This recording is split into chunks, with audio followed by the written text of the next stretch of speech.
How smart a shopper are you when you're faced with all the different models, different features, and different prices? Almost too many choices. There's so much to choose from. There's so many choices. These speakers are detachable. And what about salespeople? I get confusing opinions. You're never really sure. The salesman was a big help, but like always, I think I overpaid for it. Some salespeople are not knowledgeable. Now get the answer before you go shopping in Consumer Reports, the nonprofit publication that's been turning consumers into smart shoppers for over 50 years. Call this toll-free number now for a free issue of Consumer Reports. Everybody needs an edge. We evaluate dozens of car models for performance, economy, and safety, and report the results to you month after month. And we report on video cameras, life insurance, breakfast cereal. Whatever you're shopping for, check the facts first in Consumer Reports.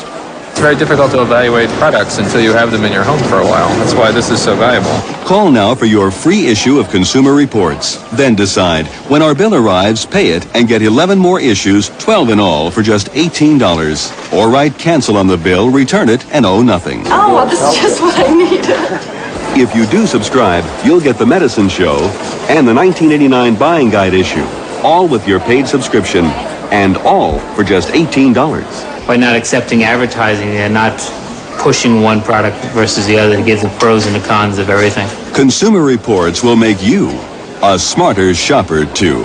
Call toll-free 1-800-257-1257. That's 1-800-257-1257. This is CNN, a network of Turner Broadcasting System. CNN Election Night 88. From CNN Center, Donna Kelly and Patrick Emery. And with a full heart and with great hopes, I thank all the people throughout America who have given us this great victory.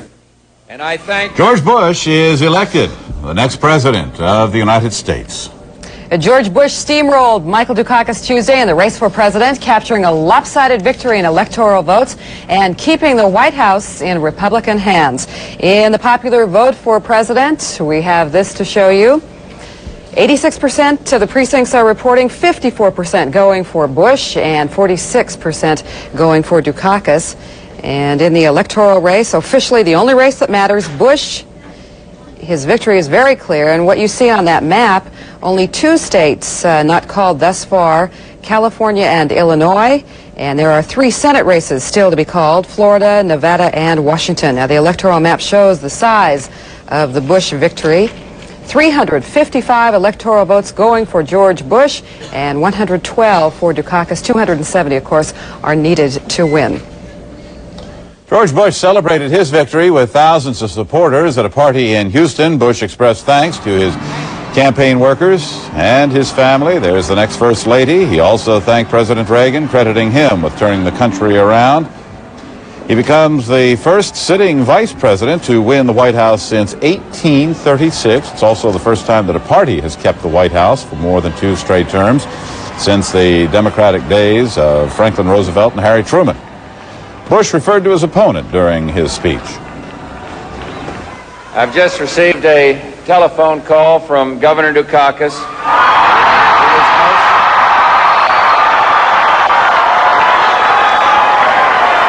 And I want you to know he was most gracious. His call was personal. It was genuinely friendly. And it was in the great tradition of American politics.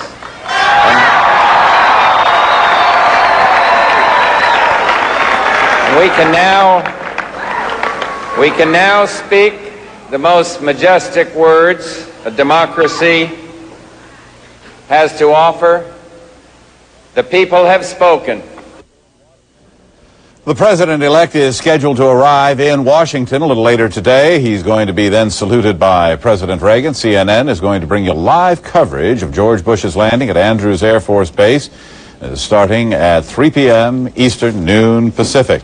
Michael Dukakis admitted defeat on Tuesday night at what his supporters were certainly hoping would be a victory party. Dukakis told the crowd about his concession call to George Bush. He also praised Lloyd Bentsen as a superb running mate. Bush pledged to keep fighting, or Dukakis pledged to keep fighting for the ideals of his campaign. He mentioned help for the unemployed steel workers, for families that cannot afford health insurance, and for young people fighting drugs. This campaign has not been just about me and Lloyd Bentsen. It's been about these families and the challenges they face every day of their lives. And it's been about all of us and the values and the ideals that we share. That's what we've been fighting for, and that is what we must continue to work for every day and every week and every month of our lives. Vice President-elect Dan Quayle said he's determined to help his boss, George Bush.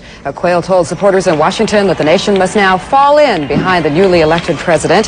He said he will help Bush lead the country to new greatness and preserve its security. Quayle also gave credit to President Reagan for the GOP triumph. Then, none of us can forget someone very important. And I hope he's listening right this moment, because we did win one for the Gipper. President Reagan enlisted me and millions like me in the ranks of the revolution he created. We were foot soldiers for the crusade he began and in which he brought George Bush to his side. It was not a complete defeat for the Democratic ticket's number 2 man, Lloyd Bentsen. Bentsen lost his vice presidential bid, but he claimed victory in his Senate race over Republican Representative Beau Bolter. But the election results were bittersweet. Bentsen failed to deliver his home state of Texas for his Massachusetts running mate. He told a crowd of supporters in Austin he had no apologies for the losing campaign. He and I waged a campaign that's worthy of the American people.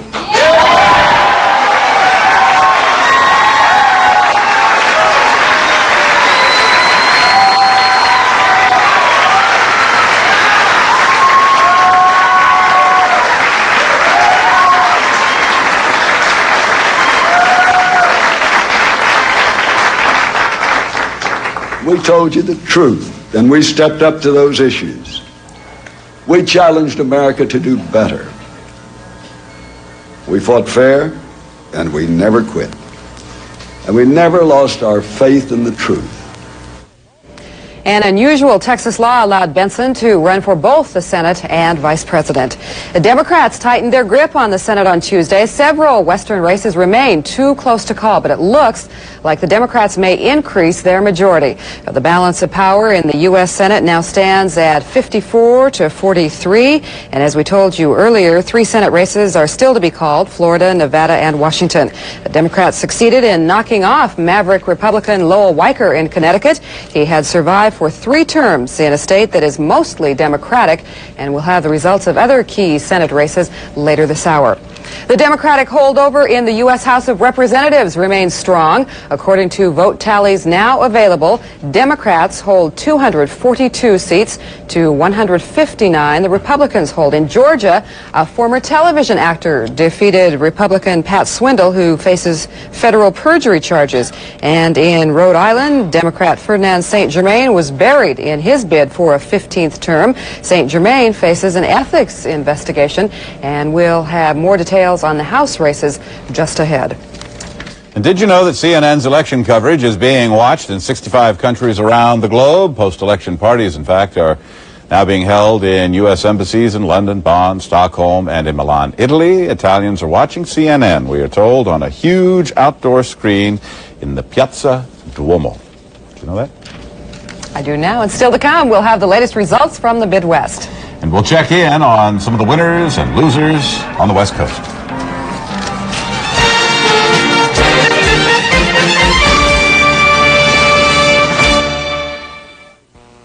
CNN's election night coverage is brought to you by Team Xerox, world leader in document processing.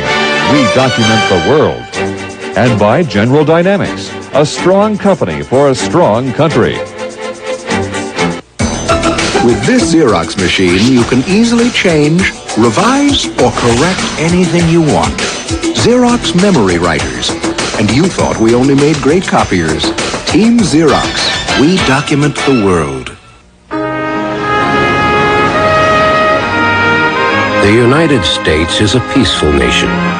And where our strength and determination are clear, our words need merely to convey conviction, not belligerence. If we are strong, our strength will speak for itself. If we are weak, words will be of no help.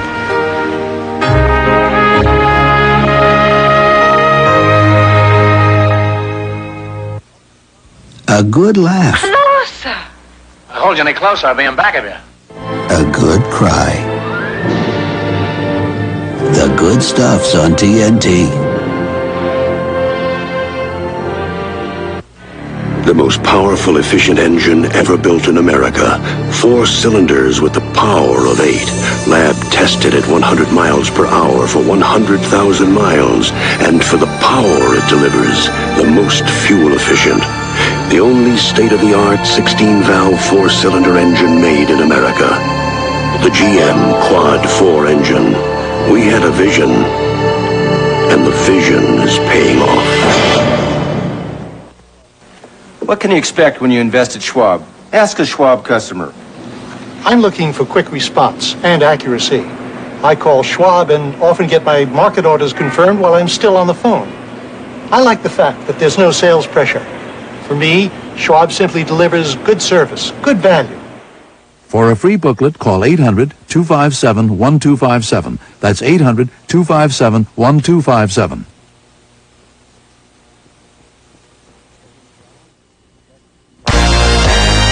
Checking channels? Check CNN.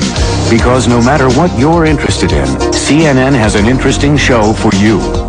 When you want to know what in the world is going on, make the smart choice and check CNN every time you check channels. Check CNN because a world of surprises is waiting for you at the push of a button. CNN. Stay informed.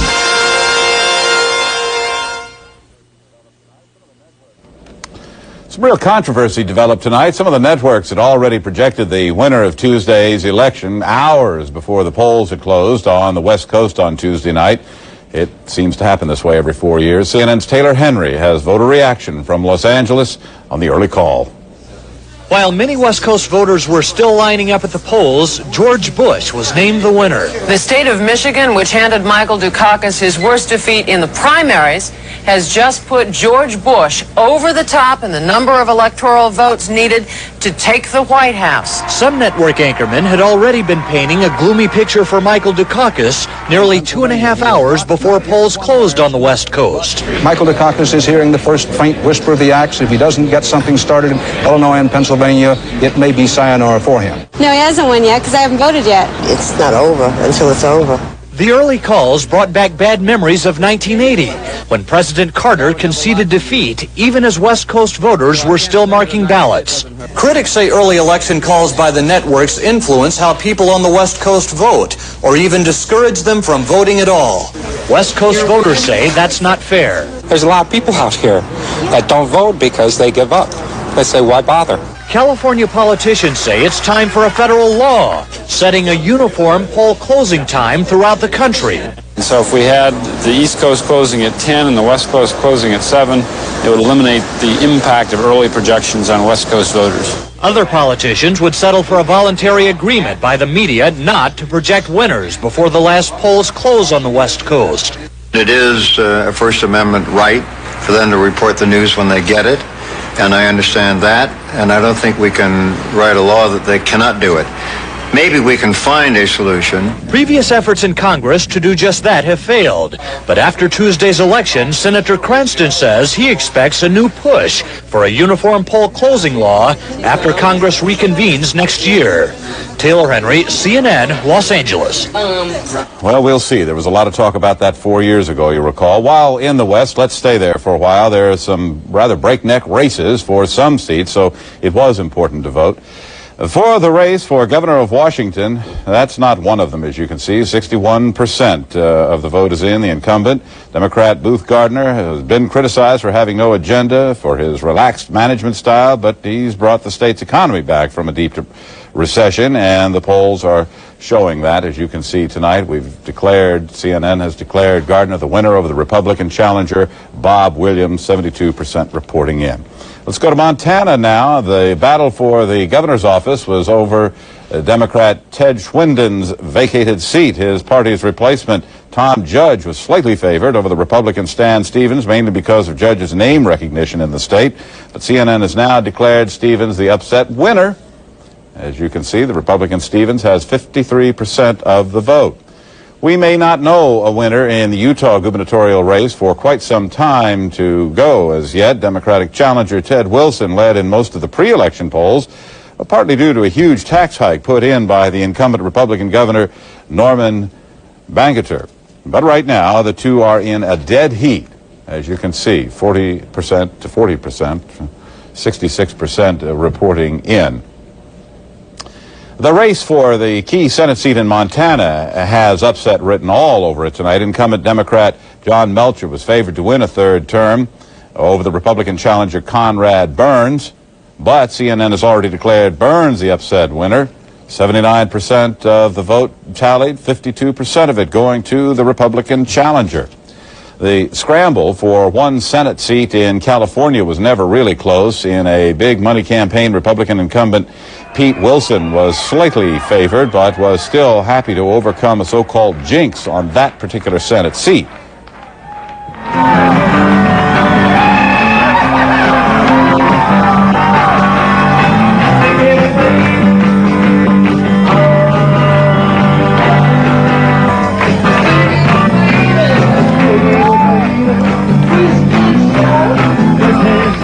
Well, they said this was a jinx seat. And I said that jinx is nonsense.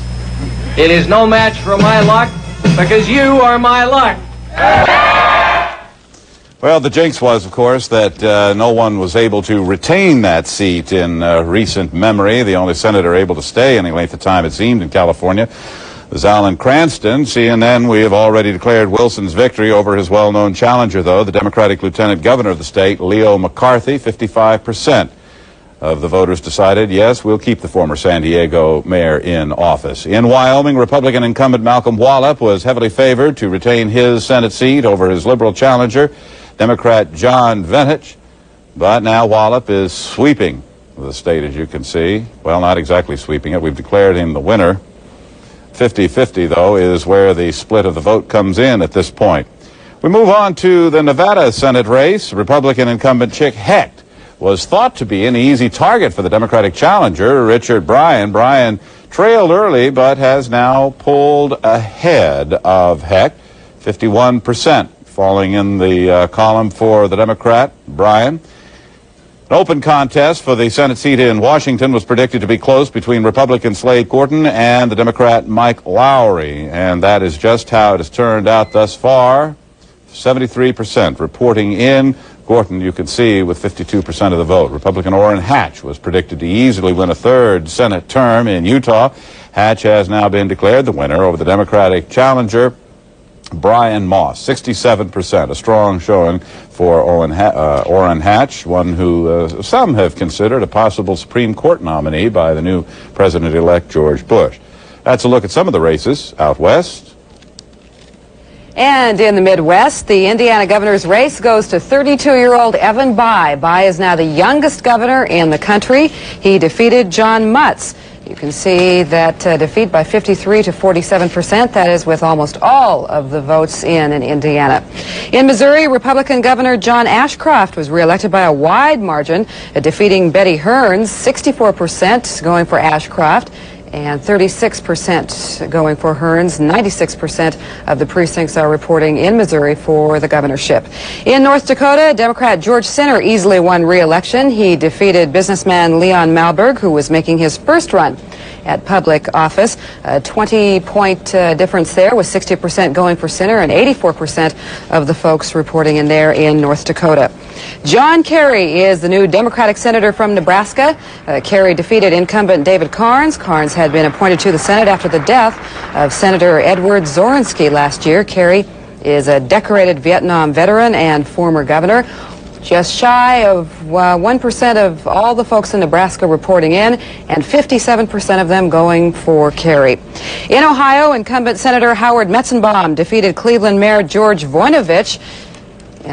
Metzenbaum 57% and 43% going for Voinovich. And there again, just 1% shy of all of the folks reporting in Ohio. In Missouri, incumbent John Danforth won re-election to the Senate. Danforth, an Episcopal priest, defeated Democrat Jay Nixon. In Indiana, incumbent Republican Senator Richard Lugar easily won re-election. Lugar, a two-term Republican, defeated Jack Wicks 2-1.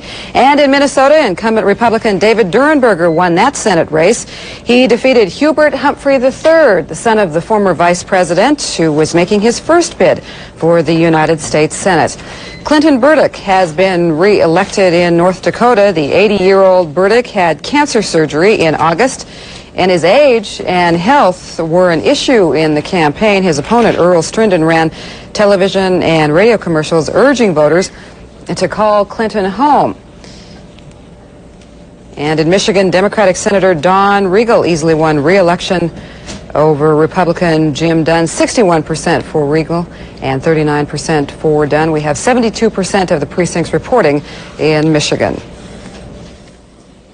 And let's go now to the east, see some of the key races, some of the information we have for you right now. Rhode Island, a very hot race going on for the governor. It appears that the incumbent Republican Edward DePreet has a narrow victory over the Democratic challenger Bruce Sundlun.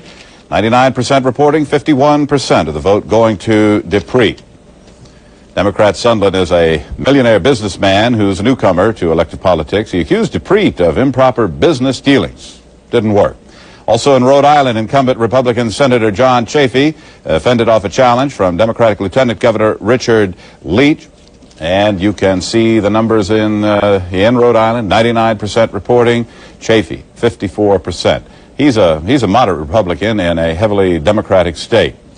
We move now to New Jersey. Incumbent Democratic Senator Frank Lautenberg handily defeated Republican challenger Pete Dawkins. And you see here the senator and the numbers with 99% reporting in. Lautenberg with 54%. Dawkins, you may recall, was a Heisman Trophy winner, a former Rhodes Scholar, and a former general in the Army during the Vietnam War days. In New York, incumbent Democratic Senator Pat Moynihan defeated the Republican challenge of Bob McMillan in a landslide victory. 67%, 99% of the votes counted in New York. Moynihan being returned with 67%. And, of course, to go to Massachusetts. And in Massachusetts, it was a race between Senator Edward Kennedy, and he won an easy re-election, 66% of the vote. He was challenged by Republican Joe Malone.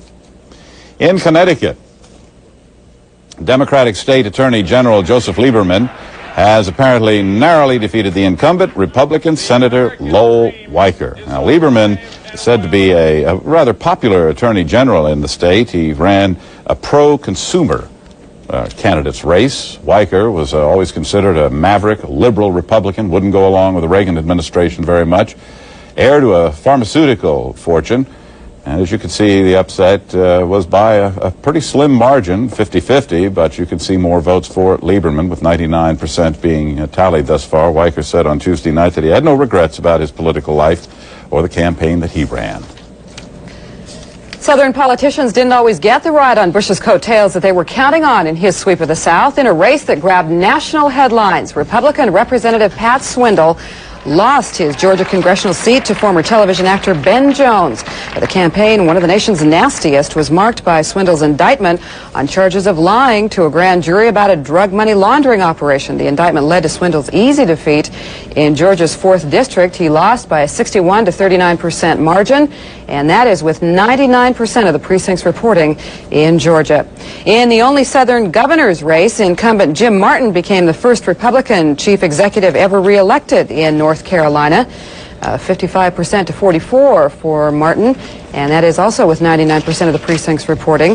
He had no problem beating out Democratic Lieutenant Governor Robert Jordan. 5 Senate seats were on the block in the South, and the heated race in Florida is coming down to the wire. Republican Connie Mack, who is the grandson of the Baseball Hall of Famer, is running head-to-head with Democrat Buddy McKay. There we show you 50% apiece, that is with 98% reporting. You can see just how close the vote is there in Florida.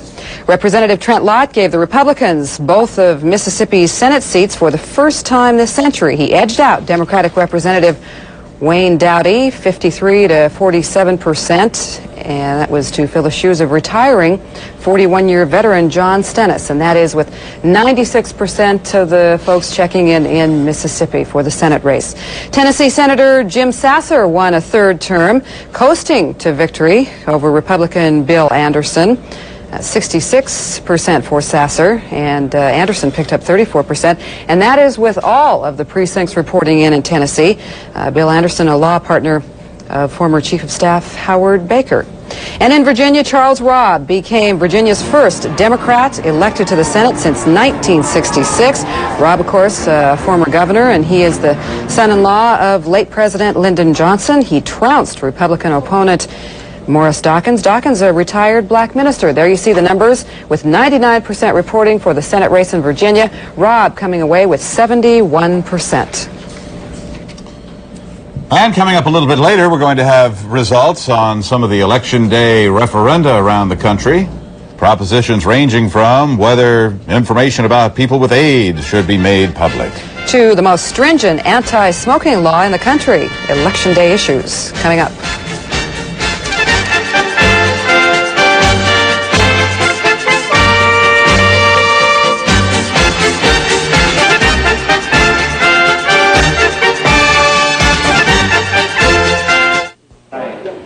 On CNN's Daybreak, how did the nation vote? Join us for a complete review of Election Day 88 and see who's in and who's out beginning this morning at 6 Eastern on CNN. Konica knows to keep a business running smoothly, you need teamwork, timing, and communication. You can't afford to miss a beat. I'm missing page 2. Your systems, no problem, need to be efficient as well as simple, fast, and affordable. Hello? We've lost some music. Like Konica fax machines. They deliver on the spot to keep your business performing. When overnight just won't do, Konica Facsimile saves the day. First, my dog ran away. So, to cheer myself up, I bought an expensive TV, and it came with a remote. Then my girlfriend left me, so I bought a VCR, and it came with a remote. Then I was transferred to the Yukon Territory, and it came with a remote. Then I was audited by the IRS, and they came with remotes. So, to simplify my life, I bought a Memorex CP8 Universal Remote, which could do everything 8 different remotes could do. Then I was happy. In fact, the happiest cold and lonely guy stuck in the Yukon without a dog. Recovery from alcoholism and drug addiction is a step-by-step process. We know what it's like to be at the bottom. Many of us at Willingway have been there. We know the power of compassion and proper treatment to help others to the top and stay there. It's all we do, and we've been doing it for over 20 years. If you care enough to take the first step, call Willingway. Now for 1 month free of charge, you can have something in common with world leaders and opinion makers everywhere. It's the Christian Science Monitor, one of America's finest newspapers. The Monitor will give you clear, insightful coverage of major national and international events. And now it's yours for 1 month free. And if you'd like to continue your subscription, get 2 additional months, making 3 months it all for just $18. Save half off the regular price. Get 1 month of the Monitor free. Call 1-800-257-1257. Now, a recap for you. Republican presidential candidate George Bush has won the election. President-elect Bush gave his victory speech in Houston on Tuesday night. The numbers keep rolling in. So far, Bush has won 38 states with 355 electoral votes, 54% of the popular vote, and that is compared to 10 states and the District of Columbia for Michael Dukakis, 46% of the popular vote. Bush plans a morning news conference Wednesday, and he will then fly back to Washington. CNN will be carrying the news conference. It'll be live, 3 o'clock in the afternoon Eastern Time. Not since Martin Van Buren in 1836 has a sitting vice president been elected president.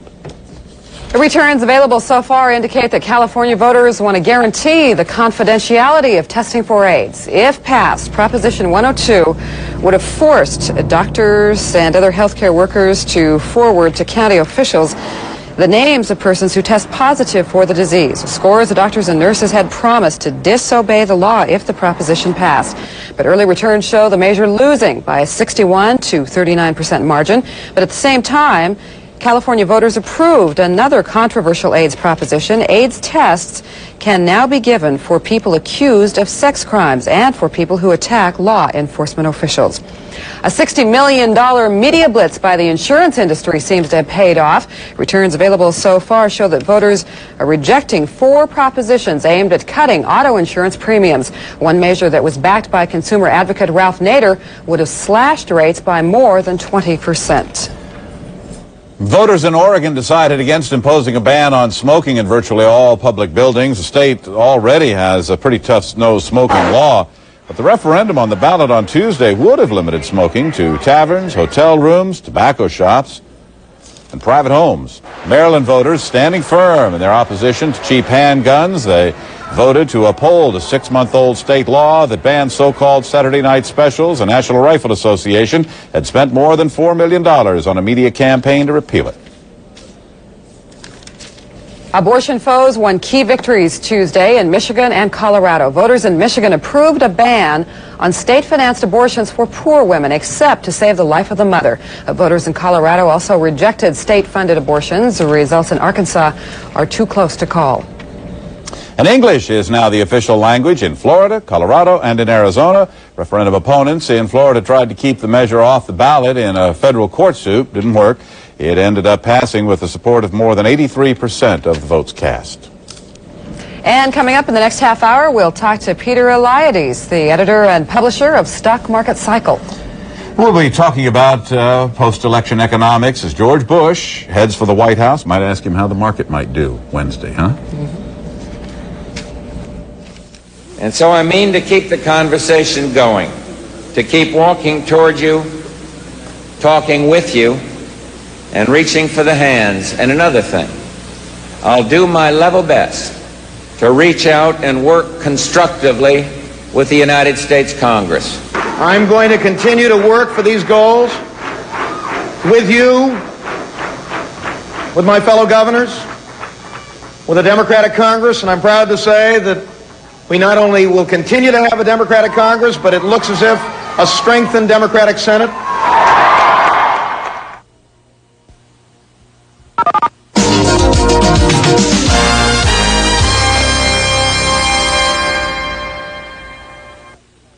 You know, hardly any of this stuff can really help me with my schoolwork. There is something you could have which would help you a lot. Do you know what that is? No, but I'm afraid you're going to tell me. Yes. It's the new Encyclopedia Britannica. Encyclopedia Britannica.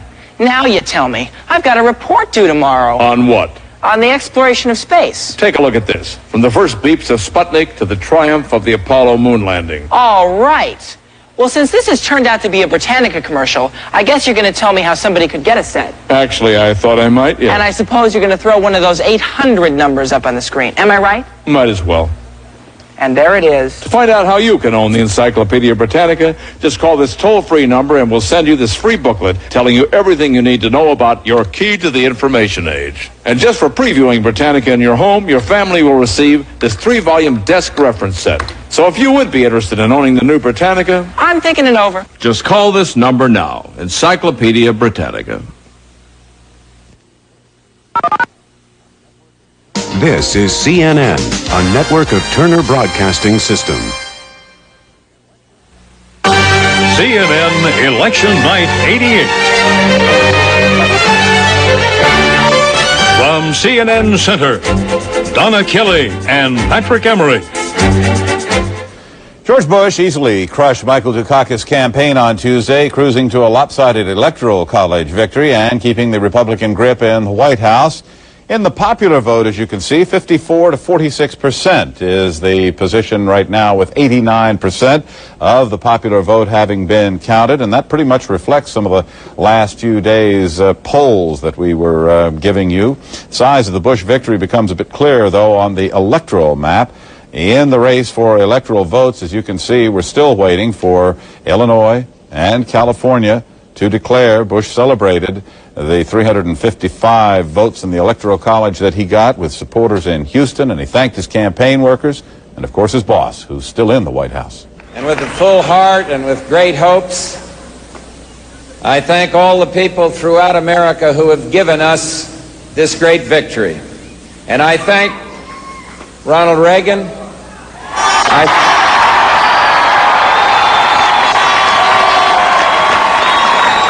I thank him for turning our country around and for being my friend and for going the extra mile on the hustings. It was just like him. He is simply one of the most decent men I have ever met. Michael Dukakis told supporters in Boston that he's going to keep working for the goals of his campaign. Dukakis said, indeed, he phoned George Bush to concede. Just a few minutes ago, I called Vice President Bush and congratulated him on his victory. And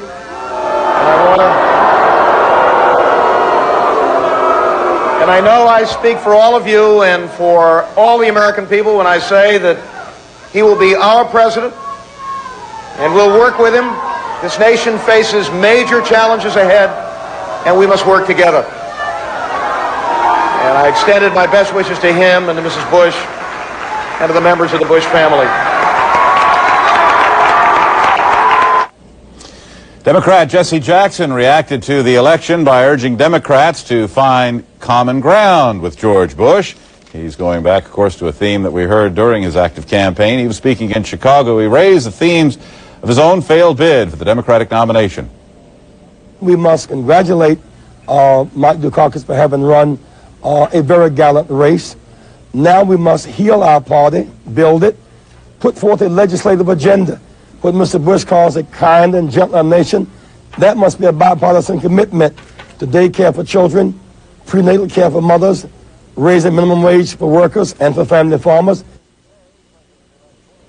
Later today, President-elect Bush will be flying into Washington. He'll meet with President Reagan. CNN is going to bring you live coverage. It's scheduled for 3 o'clock in the afternoon, Eastern Time, noon Pacific. And in other news, a B-1B bomber crashed and exploded into flames near Dice Air Force Base in Abilene, Texas. All 4 crew members parachuted to safety seconds before the plane crashed on Tuesday. The Dice Air Force Base officials say the crew was out on a routine training mission when the plane plowed into the ground. The crew is listed in good condition at the hospital on the base. Authorities are investigating the cause of the crash. Officials in Los Angeles are looking into a fire at the downtown county jail. Authorities say the fire was started by a welder's torch in a storage room filled with evidence in drug cases, mainly cocaine. The fire lasted about 45 minutes and forced the evacuation of 1,800 inmates. The inmates were moved to LA County's main jail a few blocks away. No one was seriously injured. The FBI is moving forward with its investigation of Robert Morris Jr. Morris is the Cornell University graduate student suspected of creating the virus that disabled thousands of computers nationwide last week. Reports say the government may seek a search warrant or subpoenas to get documents from the school before the FBI tries to interview Morris. University officials say they found an early version of the virus in Morris's file. A man who stood for equity as well as excellence. That's what's being said about former Yale president Kingman Brewster Jr. Yale officials say Brewster died in England Tuesday of a brain hemorrhage. Brewster was president of the Ivy League school for 14 years, and during that time, school officials say that Brewster earned a reputation for independence, innovation, and dedication to justice. He also stirred controversy. His statement that he doubted that black revolutionaries could get a fair trial in the United States prompted Vice President Spiro Agnew to call for his removal, but he stayed on until 1977. Brewster was 69 years old. When we return, we're going to be talking with Peter Eliades, the editor and publisher of Stock Market Cycle.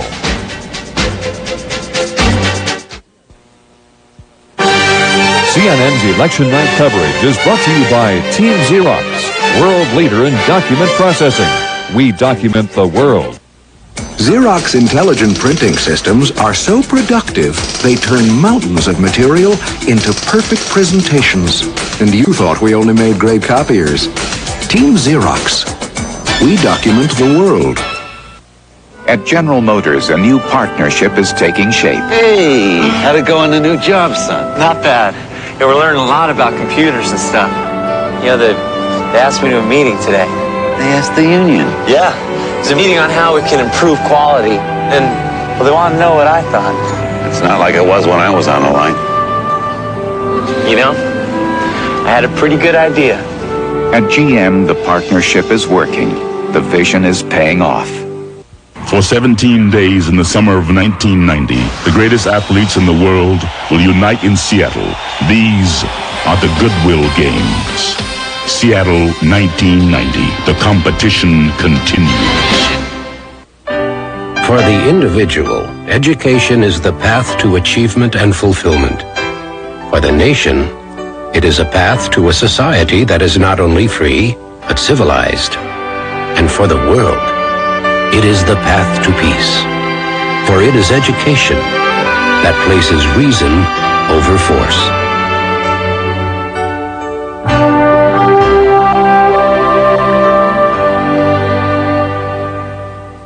Have a nice day at school, Daddy. You too, kids. Bye, Dad. Across the country, more than 350,000 General Motors workers are going back to school. They're being trained or retrained to learn new skills to keep pace with today's technology, to enhance each man and woman's value on the job market. And that means a lot to them, to GM, and to the country. How was school, Dad? Not bad. Retraining, another reason why the vision is paying off. The first word on the overseas markets. The final word before Wall Street opens. Watch Business Morning And Business Day, beginning 6:30 a.m. Eastern on CNN. Well, of course, every presidential election year comes along and the business community is kind of curious or interested in how that candidate might affect investments. Well, we know who the next leader of the country is going to be for the next 4 years. So what is the Bush presidency going to mean on Wall Street? Peter Eliades is our guest this evening. He is the editor, the publisher of the Stock Market Cycle. That's an investor's newsletter.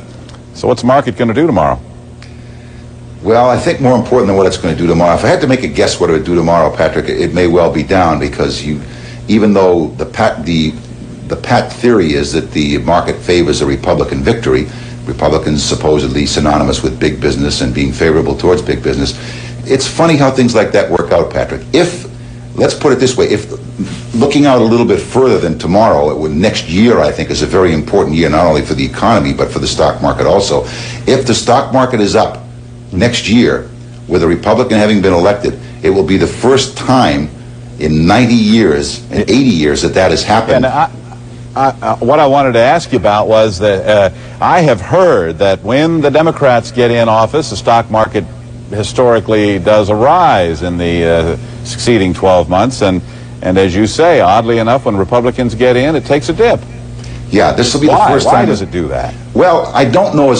I'll tell you my honest opinion is that it's coincidental. I really think that we attribute too much to the republicanism and democratism, if you will, of the candidates, because most of it relates to how the economy has been going. I think we give too much credit to our presidents for the good things that happen in the country, and we give too much blame for them for the bad things that happen in the country.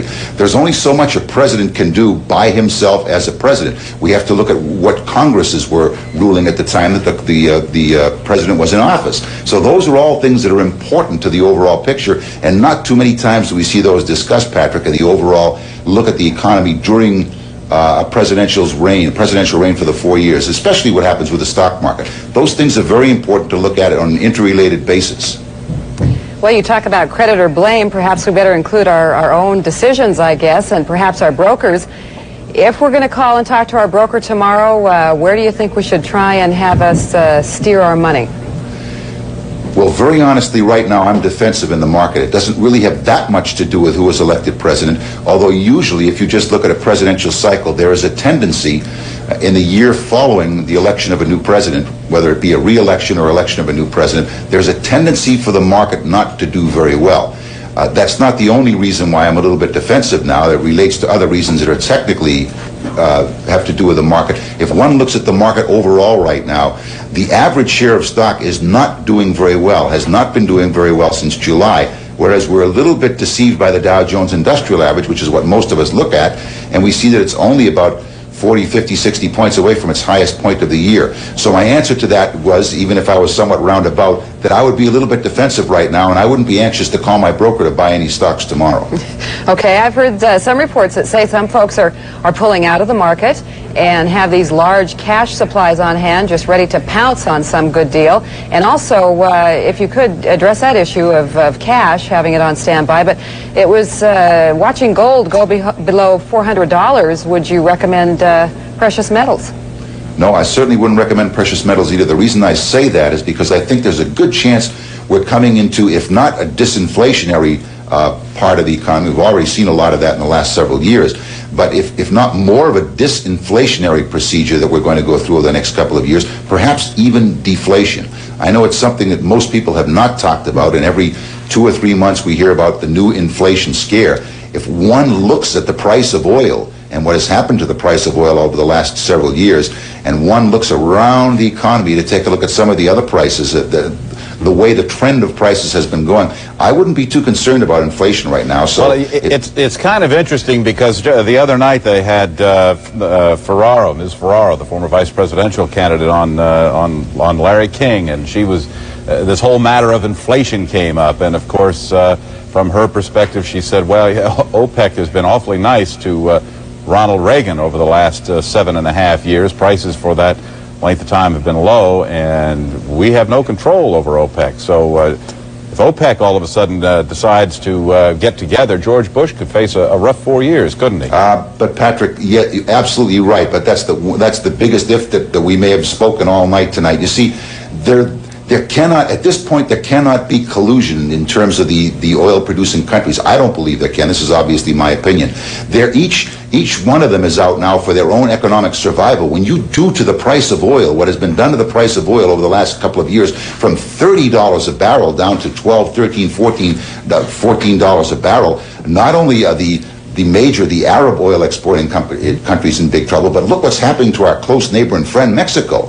Big potential problems there, and their potential problems could well become the potential problems of a lot of our financial institutions here.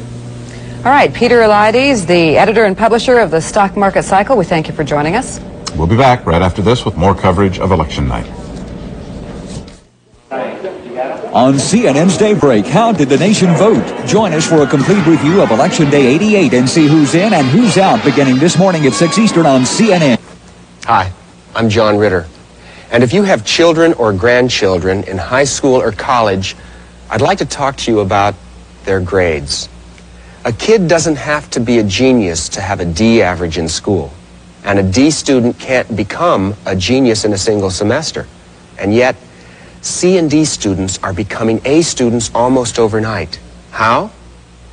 Through an incredible 3.5-hour seminar developed by Dr. Claude Olney, a college professor for the past 20 years at one of America's major universities. His seminar, Where There's a Will, There's an A, teaches students how to learn more in less time with higher retention. And the results are incredible. Before Professor Olney's seminar, I flunked out of school. After Professor Olney's seminar, I've had 19 straight A's and now 1 B. My grade point average has gone from a 2.1 to a 3.4. The fact that that could happen at all is amazing to me. The fact that it could happen after 1 3-hour seminar is nothing short of miraculous. Since I took it 3 semesters ago, I've gotten all straight A's except for 1 B. Both the high school and college versions of this seminar are now available on cassettes, along with the seminar manual, and have proven to be even more effective than the live seminar. Look, your children's education is one of the most important contributions you'll ever make to their future. Don't just tell them to get better grades. Give them the tool that makes it possible. Here's how to order. Call 1-800-356-9800. Have your credit card available when you call. Both the high school and college seminars are available on 2 video cassettes or 4 audio cassettes. Both seminars come with a 30-day money-back guarantee. So call now, 1-800-356-9800. 1-800-356-9800. And Peter Eliades, we continue chatting with him. He is the editor and publisher of the Stock Market Cycle. The National Economic Commission appears brewing for a fight with President-elect Bush. He has said in that by now famous quote, "Read my lips, no new taxes." And the commission is probably going to have a little trouble getting that to mesh. What do you suppose that's going to do to the market? The possibility of no new taxes and the National Commission arguing with Bush about that. I don't know if that's going to have any kind of dramatic effect upon the market, and I think that most of Wall Street is aware. You see, what tends to happen is the market is really the smartest animal of all. It's smarter than any of us individuals that sit and analyze it, and it's smarter than the groups of economists that try to guess what's going to happen. So usually when something like that occurs, it has been discounted by the market already. So that's one of the problems, that the old rumor in the market is to buy on the rumor and sell on the news. And the reason behind that is the market tends to be a good discounter. It tends to know ahead of time what's going to happen, if indeed anyone or any one entity can know that. So I don't know if that's going to have too big an effect on the market. Just a ton of takeover news over the past several weeks. In a Bush administration, in your best speculation, will it be as frequent, or how do you suppose he will deal with that? And is that going to be such big news in the market? Well, I don't think he'll deal with it, only because I believe that Bush has stated frequently that he believes in free market. I mean, it has been the tendency of Republicans through the Reagan administration coming into the Bush, what will be the Bush administration, to have a laissez-faire, hands-off deal with business. And if that indeed is the case, I think if Mr. Bush wants to keep in the lines of that tradition, he has made it quite clear in his speeches that he wants to, that they won't do anything unless there start to be some real negative effects, or something that is quite easy to prove to the American people in terms of a deleterious effect on the economy. I don't think you'll see Bush doing anything to attempt to make any changes there. So why don't we cut through some of this then, and all in all then, you've said that you don't think that OPEC stands much of a chance of getting organized in 1989, maybe not even by 1990. What then what would George Bush face as a president on the economic front? Some of the biggest problems that he faces are problems that we've started to read a little bit about in the newspapers now, and that some people are concerned about and others say don't worry about. Look what's happening with our savings and loans, and look what's happening with some of our banks. Major, major problems that people are trying to say, don't worry about it, they're all insured. Well, they may all be insured in the eyes of the people in terms of the government, but someone ultimately has to pay for that. And I don't think any American is going to be happy paying for the poor business practices of savings and loans and banks that are having problems. So I think it's going to be a very, very major problem for President-elect Bush to look deeply into the core of the problem with the savings and loans and the banks. That's one of the big problems I think he faces. Are there some clear indications, some signals that you watch for no matter who's in the White House that give you an indication that you better scoot out of the market? Well, yes, but it's not the type of thing that, I mean, I can't tell you very simply. A lot of them are the internal things that I watch in the stock market, such as advances and declines from day to day, and as a total, what are they doing over a period of time, as opposed to the popular market averages, such as the Dow Jones Industrial Average. So there are no easy lessons that I can give in 25 or 30 seconds to say this is what you should be looking for. I will say this on the very short term. I think that if the Dow Jones Industrial Average closes below the 2100 level, then I think that we're going to see a Dow Jones Industrial Average that could go significantly lower. The 2100 level right now in the Dow. You talking about the end of the year, 2100? No, I mean, well, any time over the next several weeks. In fact, over the next couple of days, if we close below the 2100 level, I think we have some significant potential downturn in the market before us, because internally... Real quickly, where do you think it is going to end up on December the 31st? Just so we have an idea of that, and then we've got to say goodnight. Oh gosh, I hate playing that guessing game, but I'll do it for you. I'll say that on December 31st, the Dow will be at 1924.36. Boy, that's pessimistic. All right, our guest has been Peter Eliades. He is the publisher of the Stock Market Cycle. That's in Investors Newsletter. We thank you very much for being with us tonight. And I believe now we're going to a break, correct?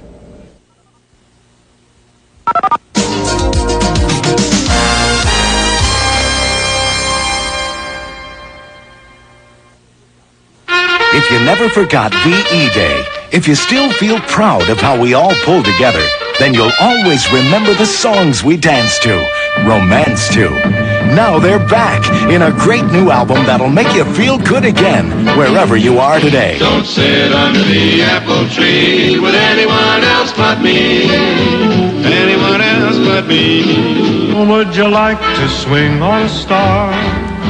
Carry moonbeams home in a jar. Stage Door Canteen, 4 giant records, 44 hits from Bing to the Andrews Sisters, guaranteed to put the zing back in your swing. When they said we better accentuate the positive, eliminate the negative. Pardon me, boy, is that the Chattanooga Choo-Choo? Yes, yes. The stars at night are big and bright, deep in the heart of Texas.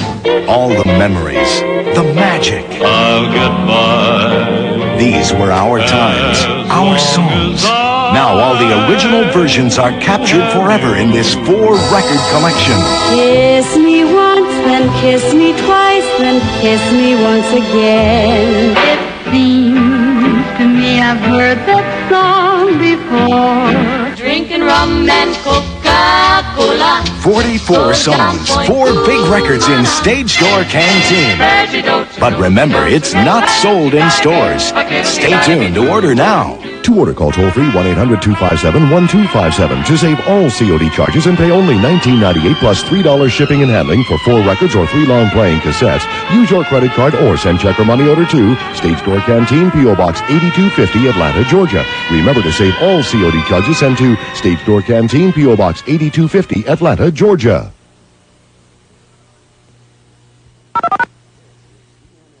This is CNN, a network of Turner Broadcasting System. It was in Texas that a young George Bush took his family to make a go of it in the oil business many years ago. It was in Texas a few years after that where he began a political career. And it was in Texas, the city of Houston, where George Bush gave his victory speech upon his election as President of the United States. Here are some scenes from that celebration, and we'll be back shortly with more election coverage.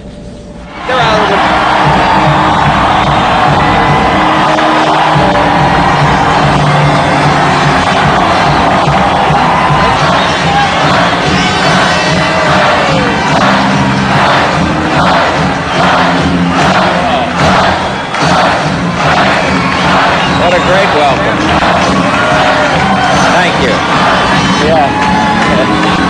Big Wally.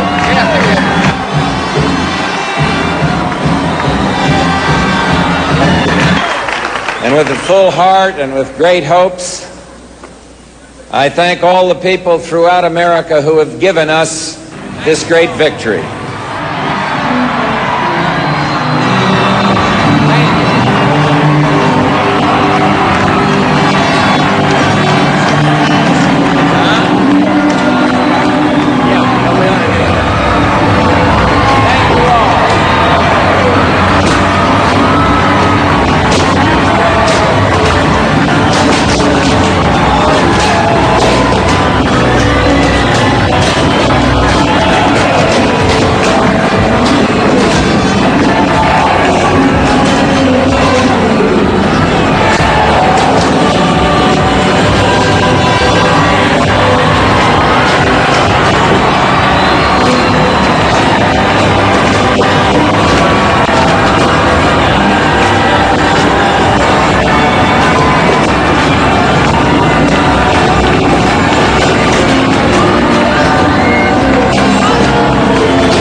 checking channels?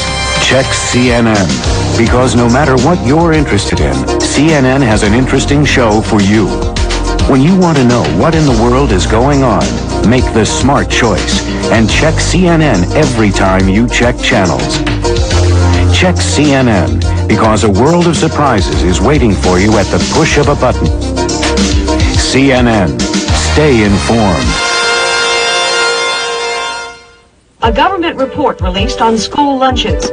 This and more as the news continues. Good morning. Milk didn't used to cost this much. But it's the dollar pushing Give me a slightly kiss. higher in London. Very slow trading, though. Yesterday, As millions of American youngsters go back to classes, the Education Secretary is already For all the reasons in the world, Oh, let's see what's going on this morning. stay informed with CNN every morning. This is CNN, a network of Turner Broadcasting System. CNN Election Night 88. From CNN Center, Patrick Emery and Donna Kelly. And welcome back to Election Night coverage here on CNN. George Bush says his triumph in the election for president has cleared the way for harmony and peace. A Bush juggernaut rolled across America Tuesday, crushing the presidential hopes of Michael Dukakis and securing the Republican grip on the White House. Now, in the popular vote, we have 91% of the precincts reporting, and it shows George Bush with 54% compared to Michael Dukakis with 46%. Now, the size of the Bush victory becomes somewhat clearer in the electoral vote officially. Of course, the only vote that matters, 355 electoral votes for George Bush, President-elect Bush, and 112 for Dukakis. And the president-elect will be flying into Washington later on today. He'll be saluted there by President Ronald Reagan. Tuesday night, George Bush savored his victory with thousands of supporters at a rally in Houston. He thanked his campaigners and, of course, President Reagan. He said that he'll start right away on the task of forming a new government. Bush promised to reach out to work with Congress, which remains in Democratic hands. He also had kind words for his opponent, who had phoned to concede the election. I've just received a telephone call from Governor Dukakis.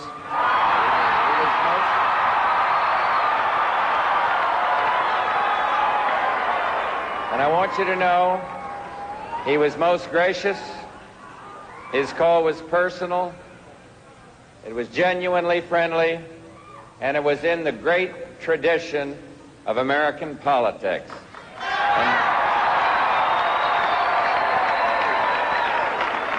And we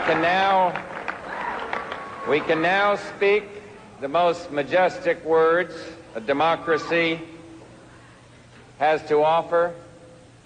The people have spoken.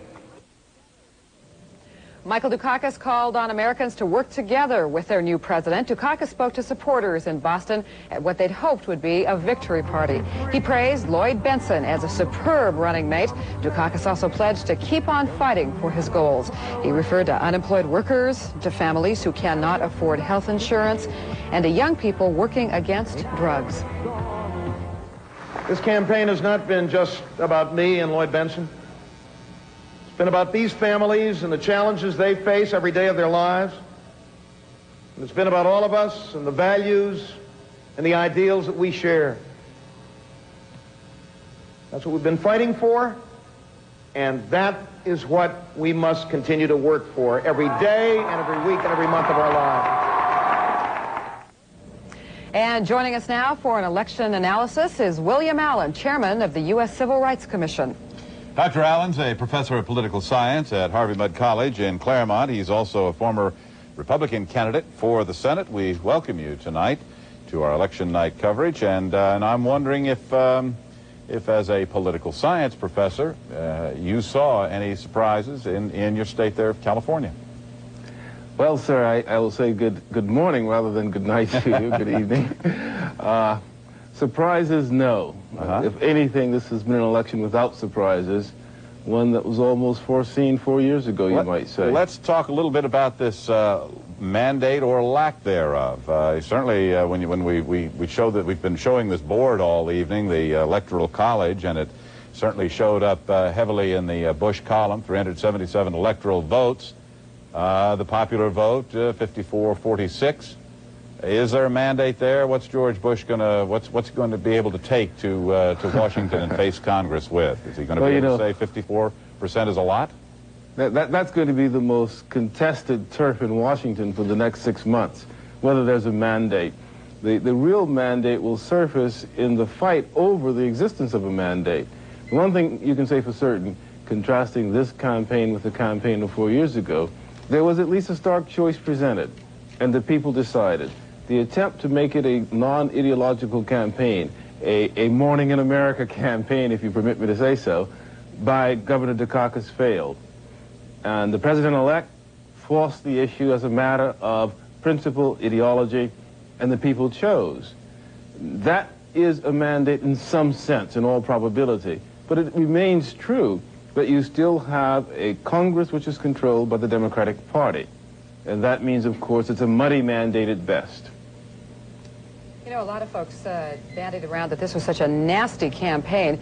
Do you see it that way? Do you think it was one of the nastiest campaigns? I must tell you, I was just reflecting earlier this afternoon that there's something odd about the talk of it being a nasty campaign. It's almost like everyone deciding to play with the hula hoop. I thought the turning point in this election, the most interesting and almost inexplicable thing, was the fact that the vice president, when he had the governor on the ropes, did not deliver the knockout punch. Usually in a campaign, if your foe begins to complain about the nastiness of the campaign, that's when you turn your rhetoric to describing your foe as a whiner and deliver the knockout punch. George Bush didn't do that. And to be honest with you, I don't understand why not. And there was also quite a bit of complaint about talk over issues, that there was a lack of talk about the issues. Do you think that we are in for some surprises? Well, I think we probably want to go back 8 years ago and before if we want to be able to predict what George Bush might do.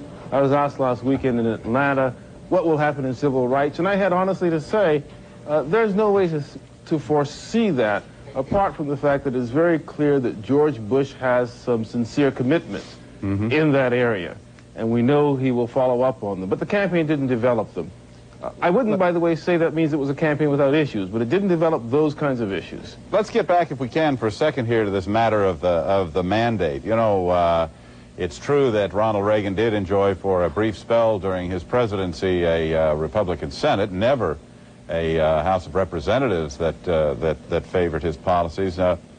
And he was able, as the great communicator, to go to the public and often get his way. Now, George Bush is not known as the great communicator. Surprised a lot of people in debate, but not known as the great communicator. Will he be able, without a mandate, to take his agenda to the public? It seems to me that President Bush's style will turn more on his relationships with the leadership in Congress than it will on his ability to persuade the American people in general. That's perhaps not a bad thing. While it's important to have people like President Reagan who can articulate hopes for people, it is also, well, from a political science point of view, for us to recognize that real strength in a president is a quiet strength. And it operates not by preaching to the people, but by what it can get done in relationships there in Congress. And I suspect that will be George Bush's strong suit. Maybe we could kind of go over a couple of issues that seem to be real important to most folks in this country. And I think one of the top of those would be taxes. And his quote of, read my lips, no new taxes. Do you think that's possible? And maybe you could kind of try and give us a prediction of what you think about the coming 4 years in that department. Well, it's clear, isn't it? George Bush is a convert. 8 years ago, he did not believe in that position. Today, he does. Why? Because he's seen it work. We used to talk about supply-side economics. We don't any longer, partly because people realize that this is an old theory, not a new theory. It was present already in the American founding. What George Bush knows is that we're living in a period when it's very important not to write blank checks. And one way to avoid writing blank checks is to say, read my lips. That means it will be a political struggle. If there are concessions on revenue enhancements along the way, George Bush is in a position to deal with those, but he will not open the floodgates to broad new taxation as a principle in American politics in the foreseeable future. When we introduced you, we pointed out that you were the chairman of the U.S. Civil Rights Commission, and I'm kind of curious as to how civil rights. There's been certainly a lot of complaining by a lot of civil rights leaders about the Reagan years, and I'm just wondering what will be the tone of that, do you suspect, during the President Bush years? I think we're going to have a clearing out period, a cleaning out period, a settling down period. The Commission on Civil Rights itself will be reauthorized in 1989. That means there will be a struggle in Congress as to just what the new structure of the Commission should be. I expect the President-elect will come forward with suggestions perhaps informed by planning already underway at the Commission on Civil Rights, and that we will once again place the whole subject of civil rights at the forefront of the American agenda.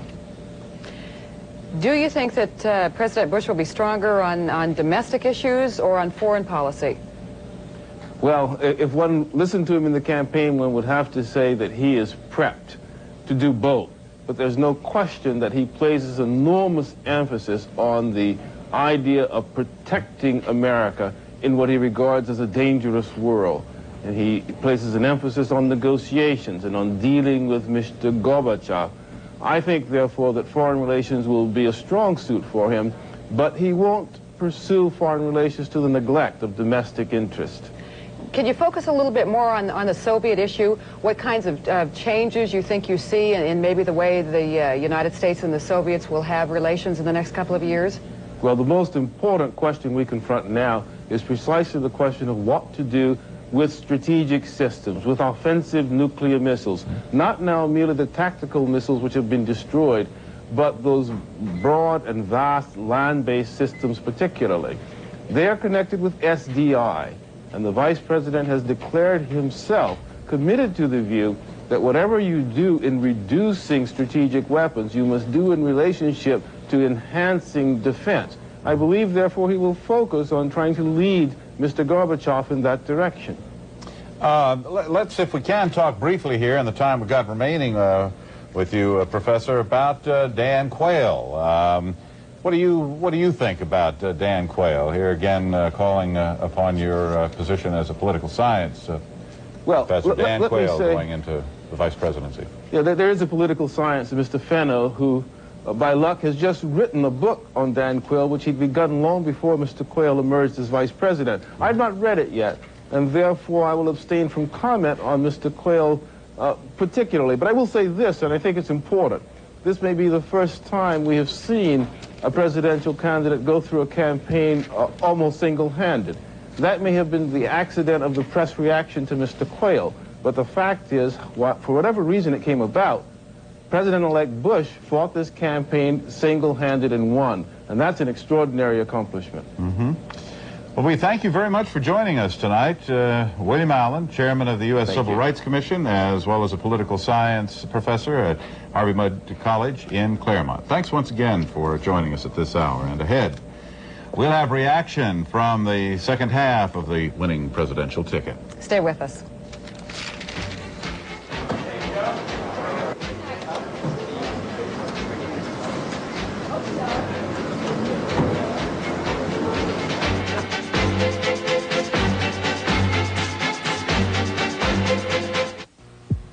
If you suffer from any of these medical problems, a Contour chair with optional heat and massage may help.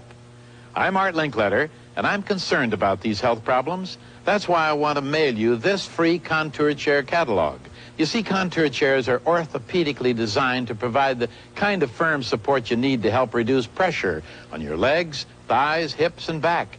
And to raise your legs above your heart, all you have to do is press this button. If you're concerned about your health, get free facts by mail about Contour. Find out about the marvelous relaxation that comes from the proper positioning of your body. Let me mail you this free Contour chair catalog, filled with details on the health benefits Contour chairs provide. Call me to get this important free information by mail now. Call 1-800-421-9200. That's 1-800-421-9200, toll free. Call 1-800-421-9200. For the people, the issues, and your phone calls, stay tuned for me. Sonia, live in L.A., coming to you at noon Eastern, 9 Pacific on CNN. Headaches, backaches, muscle aches and pains. Millions of you experience this kind of everyday pain. And you should know that the pain reliever that's unbeaten for ailments like these is Tylenol. But it wouldn't make any sense to relieve your pain and then irritate your stomach. That's why you should choose a pain reliever that won't cause the stomach irritation possible with aspirin or even ibuprofen. That's why your choice should be Tylenol. It's tough on pain, easy on your stomach. A government report released on school lunches. This and more as the news continues. Good morning. Milk didn't used to cost this much. But gets the dollar pushing Give me a slightly kiss. higher in London. Very slow trading, though. Yesterday, As millions of American youngsters go back to classes, the Education Secretary is already issuing a report For card all the reasons in the world, Oh, let's see what's going on this morning. stay informed with CNN every morning.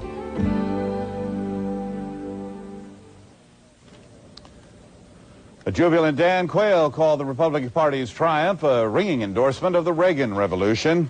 Quayle waited until Bush had made his victory speech before appearing before a crowd of some 4,000 well-wishers. The Indiana senator called the vice presidency a sacred trust, and he promised his full support for George Bush.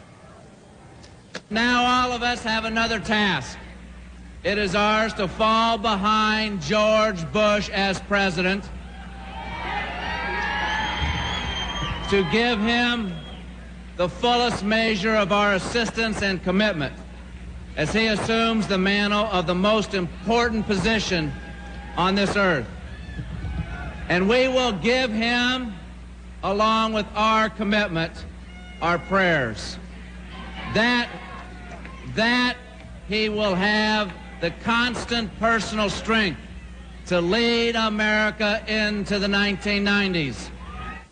Quayle was a controversial choice for the GOP ticket because of his youth and military record in the National Guard. But exit polls seem to show the question of Quayle's competency did not have an overwhelming impact on voters. It was not total defeat for Democratic vice presidential candidate Lloyd Bentsen, who easily won re-election to the Senate. He declared victory for a fourth term in the Senate, but a disappointed Bentsen watched his vice presidential bid go down the drain. Bentsen also failed to deliver his home state of Texas for his Massachusetts running mate. His voice hoarse from exhaustion, Bentsen told a crowd of supporters he was proud of the tenor of the Democratic campaign. We challenged America to do better. We fought fair, and we never quit. And we never lost our faith in the truth. That's what you need in a campaign.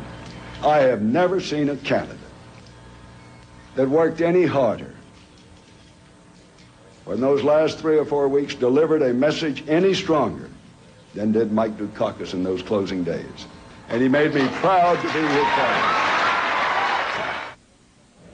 An unusual Texas law allowed Bentsen to run for both Senate and the vice presidency.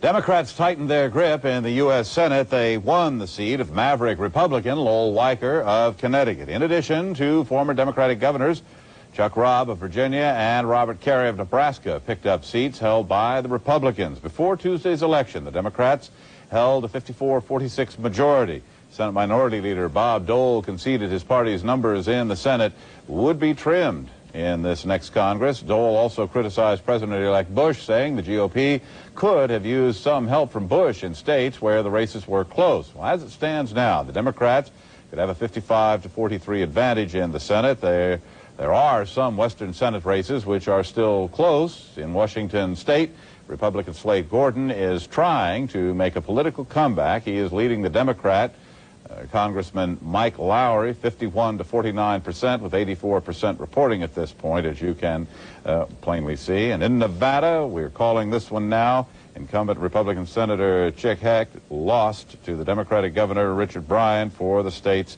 Senate seat, 51-47%. And then in Florida, this one remains very, very close.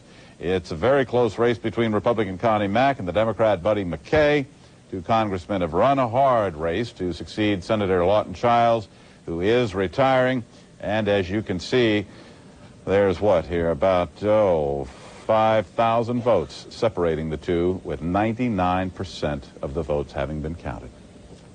And here's how some of the other Senate races went on Tuesday. California's incumbent Republican Senator Pete Wilson is ahead in his bid for re-election. Wilson is ahead of Lieutenant Governor Leo McCarthy.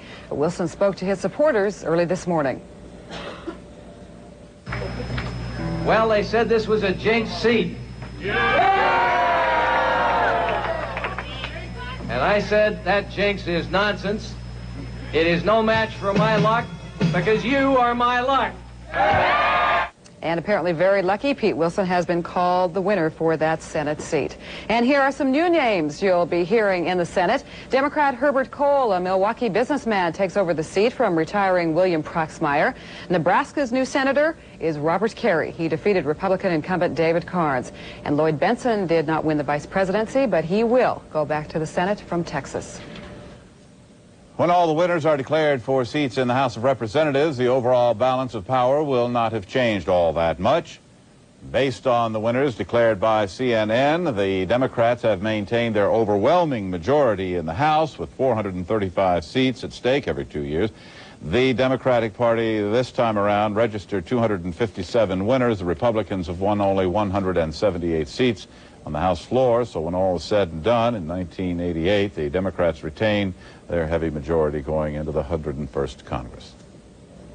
1988 will be remembered by many as the year of negative and nasty campaigning, and it didn't get much nastier than in Georgia's 4th congressional district. Democrat Ben Jones emerged the winner, capturing at least 61% of the vote for that district. Jones is a recovering alcoholic, and that part of his past was dragged up by his opponent, Republican Pat Swindle. But it was not enough to overshadow Swindle's own trouble. The incumbent was indicted last month for perjury in a money laundering scheme. When his defeat was imminent, Swindle said he knew the indictment would make his bid for re-election difficult. I knew whenever we decided to go forward, even after the tapes were leaked and the damage was done, that it would be an uphill battle. And to be honest with you, if I had been voting, I would have had a tough time voting for Pat Swindle based on what had been written about me. And a federal grand jury is continuing its investigation on charges that Swindle tried to obtain an illegal loan for construction of his house. There were 12 governorships at stake in Tuesday's election. Out of the dozen races, Republicans were elected in 7, Democrats were elected in 5. One governor's race yet to be decided, we believe, is Utah, unless that's already been called. Apparently it has. It's been called with 80% of the precincts reporting. We have Bangerter with 41%. Incumbent Republican governor, and it was, of course, a tight race with Democrat Ted Wilson, who is a former mayor of Salt Lake City. Apparently, Bangerter angered voters by increasing taxes. In another hard-fought governor's race, Rhode Island incumbent Republican Governor Edward DePrete is apparently beating back a rather strong challenge from the Democrat Bruce Sundlum. We'll take a look at some numbers on this one for you right now. The Democrat Sundlum is a millionaire businessman who accused DePrete of improper financial dealings. Sundlum says that he will seek a recount. It's very close. Take a look at these numbers.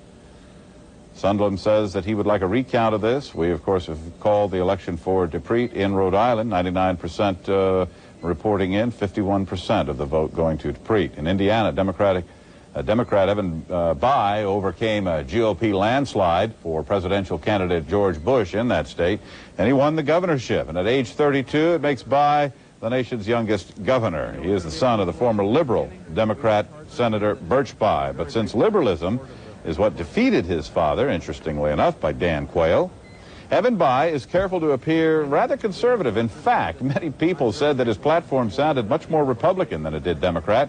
Bayh is the first Democrat governor of Indiana in 20 years. His opponent was a 2-term GOP lieutenant governor, John Mutz, who found accepting defeat very difficult.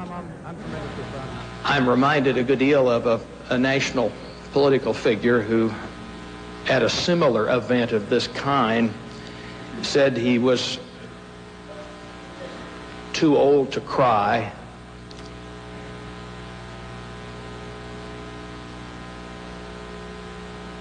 and it hurt too much to laugh. Mudd said the outcome of the governor's race shook his belief that somehow the people of Indiana would reward those who have done a good job. And just ahead this half hour, a look at the top stories. We'll also have a rundown on some of the major referenda of the night, so we'll be right back.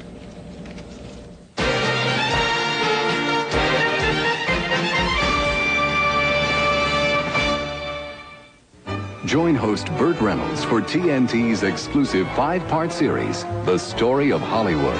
Saturday on TNT. If you've ever wanted to start your own business, get a paper and pencil ready. Admit it. You've dreamed of being your own boss in your own business. Most people have. But dreaming won't make it happen. The most important steps in starting a business are gathering information and investigating all the possibilities. Entrepreneur Magazine allows you to do just that. Entrepreneur Magazine gives you up-to-the-minute reports on established businesses, new ventures, and the people behind them. You'll learn the ins and outs of a business before you invest. In each informative issue, you'll find the hints, articles, stories, and advice that have provided people just like you the security and freedom of owning their own business. These successful people are no different than you, except for one thing. They got started. So if you're serious about your future and want the satisfaction of owning your own business, then you should subscribe to Entrepreneur Magazine. A full year of Entrepreneur Magazine is yours for the base price of only $19.97. That's over 45% off our newsstand price. We'll also include our exciting catalog of 251 of the hottest new ways to make money. Entrepreneur subscribers enjoy many subscriber-only benefits, discounts, and free access to our expert business counselors. And if you order now, we'll include this valuable bonus, how to obtain money for your business. Methods for financing your new venture. You get all this for only $19.97. So stop just dreaming about starting your own business. Call now and let Entrepreneur Magazine help make your dreams come true. We're waiting for your call now, so have your credit card ready and call us toll-free at 1-800-445-4600. Pay by credit card and get an extra issue making 13 in all of Entrepreneur Magazine, plus the latest issue of the 251 hottest ways to make money, the special subscriber-only discounts, access to our business counselors, and how to obtain money for your business, all for only $19.97. Order America's only Entrepreneur Magazine. Call 1-800-445-4600 right now.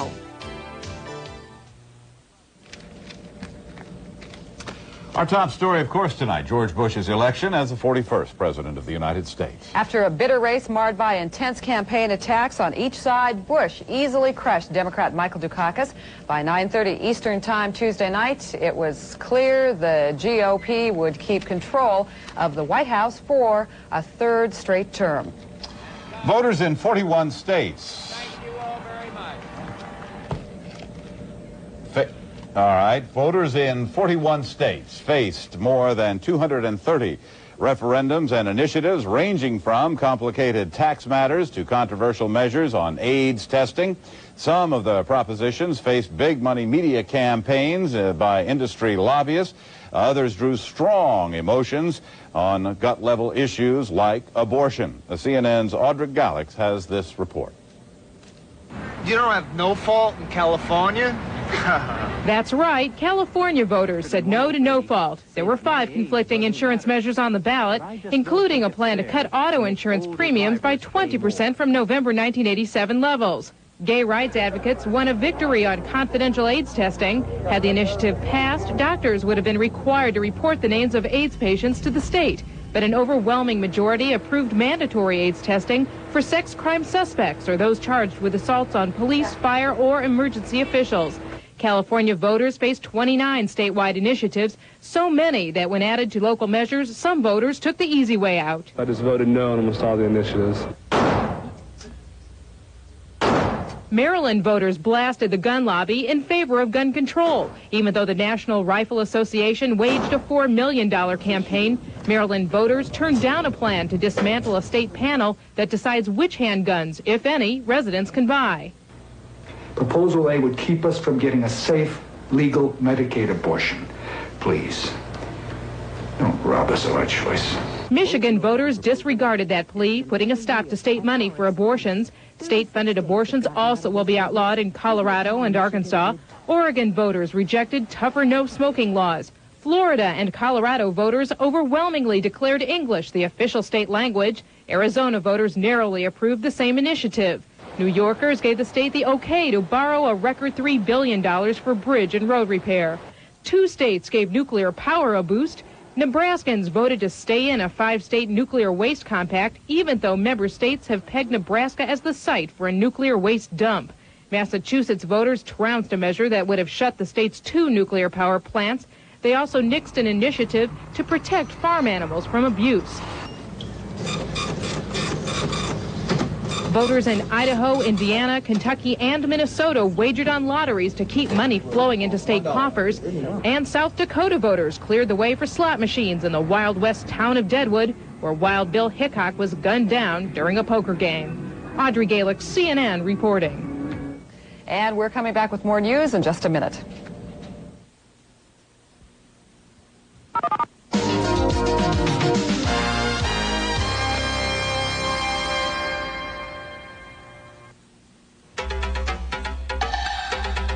Steel, muscle. It takes one to perfect the other. And nobody knows that better than Soloflex. Before you take your Soloflex through its workout stations, we put it through some of our own. We start with raw materials. Use force and resistance, knowledge and skill, effort and technique to create a strong, balanced, and functional work of art. All of which goes to show the way we build Soloflex is a lot like the way you use it. For a free brochure, call anytime.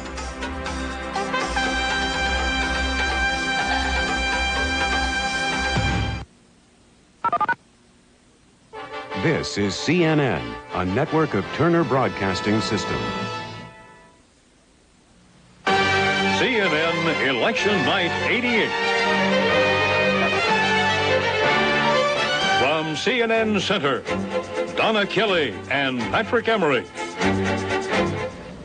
4 more years of Republican rule in the White House. Good morning to you, everyone. I'm Patrick Emery. And I'm Donna Kelly. President-elect George Bush is already talking about getting back to Washington to start forming a new government. Bush was elected the 41st president Tuesday evening in what's being called an electoral landslide. He needed 270 electoral votes to secure the election, but won 38 states worth 355 electoral votes. He leads in 2 more states where he could pick up another 10. Bush won the popular vote 54 to 46%.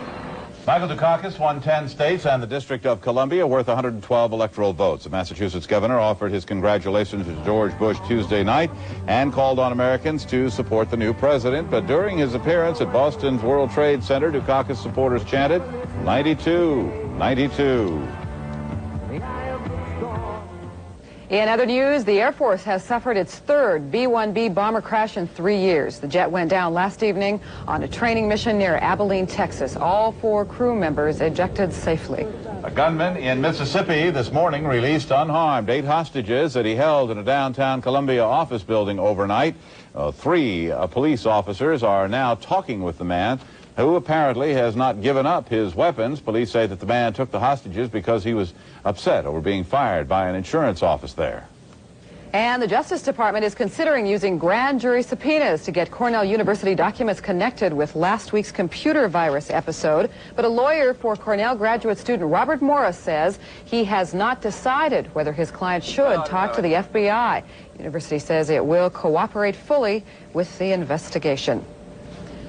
President-elect George Bush made his victory speech in Houston last evening. And when we come back, you will see that speech in its entirety back after this. And with a full heart and with great hopes, I thank all the people throughout America who have given us this great victory. If you used to take capsules, the makers of Tylenol have just come up with something better. New extra-strength Tylenol gel caps. They're gelatin-coated. And compared to capsules, gel caps are 33% smaller, with all that extra-strength pain relief concentrated into a solid center under a smooth gelatin coating. So gel caps are actually easier to swallow.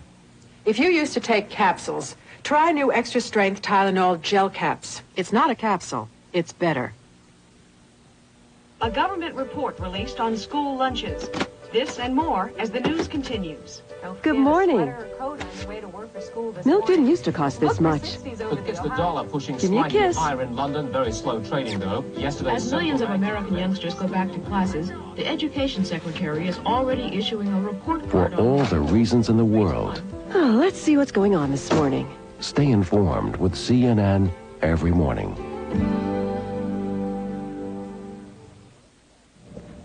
Vice President George Bush can step up one rung on the ladder. He won the race for the presidency. He made his victory speech in Houston on Tuesday evening, and in case you missed it the first time around, here's the speech in its entirety. I've just received a telephone call from Governor Dukakis.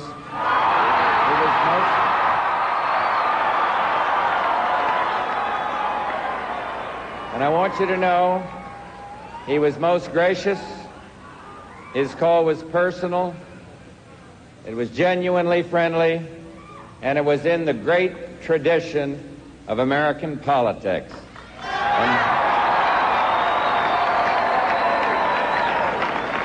And we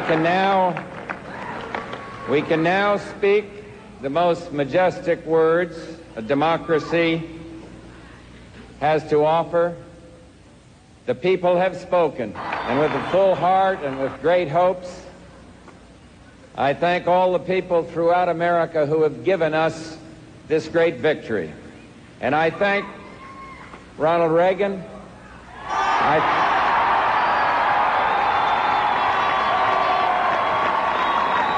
I thank him for turning our country around and for being my friend and for going the extra mile on the hustings. It was just like him. He is simply one of the most decent men I have ever met.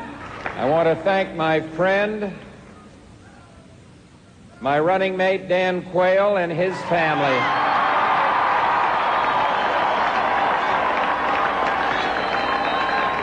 And they have shown great strength under fire, campaigned incessantly. And I am proud of him and proud of his family.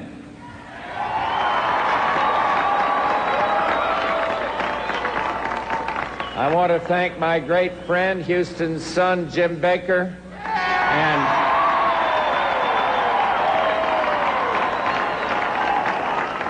our campaign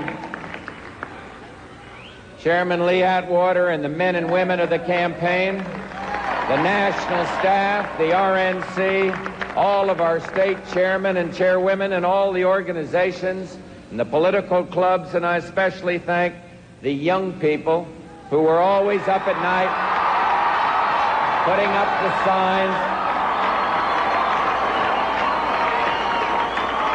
The people at those telephone banks and the one who canvassed door to door. And there's a large gathering of volunteers right now at the Washington Hilton. And my folks, my heart is with you, and many, many thanks for all you've done from our nation's capital. And I want to talk about my family. Fact is, I'd be nothing without them. Our 4 sons, our daughter Doro, and my own Barbara Bush. I guess I shouldn't say she's my own anymore, for soon she'll be the First Lady of all the United States. I thank God for the faith He's given me, and as I grow older,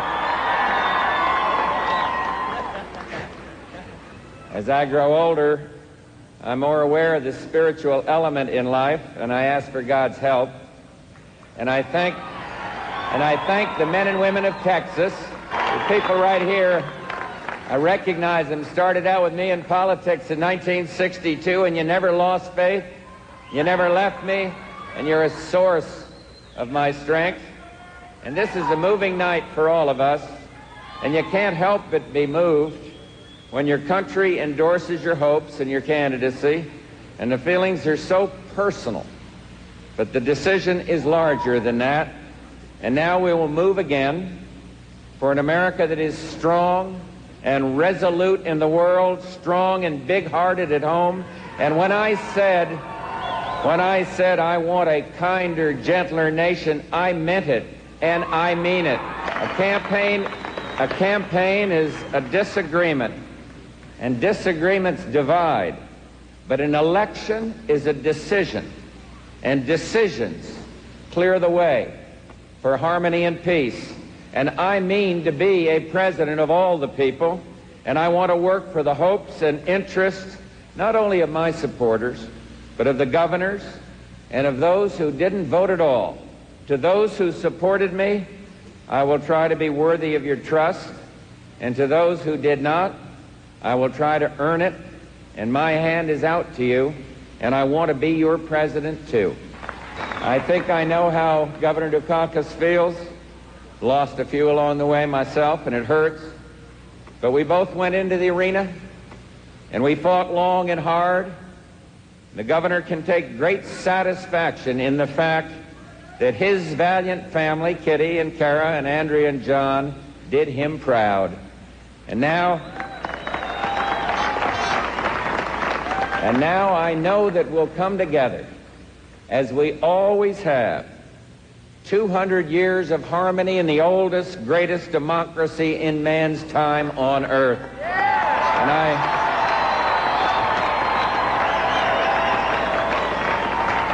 And I've traveled many miles and reached for many hands, and it's occurred to me that what we were having, the people of America and I, was a conversation, a back and forth, a mutual dialogue, and it cannot go away.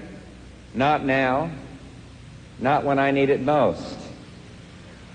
And so I mean to keep the conversation going, to keep walking toward you, talking with you, and reaching for the hands. And another thing, I'll do my level best to reach out and work constructively with the United States Congress. And a final word about what you mean to me, my friends in this room. Every time Barbara and I come to Texas, it's a homecoming. We were young here. Started out here 40 years ago, summer of 48. Worked in the oil fields and, started a business and went into politics. 40 years. 40 years of work and caring and friendship. And now I'm going to take that love and friendship. It's all right here in this room.